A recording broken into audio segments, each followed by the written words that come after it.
Hey you hardworking window cleaners, I made this video for my friends at Alpine Window Cleaning in Wenatchee, Washington.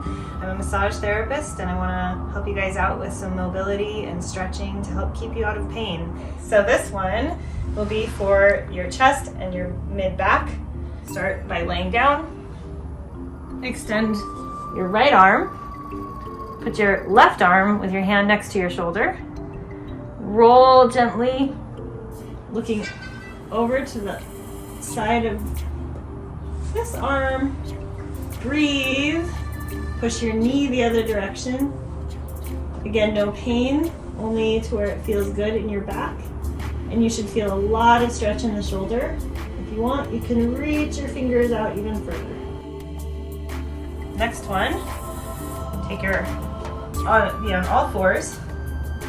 Take that arm, thread it through between your arm and your body.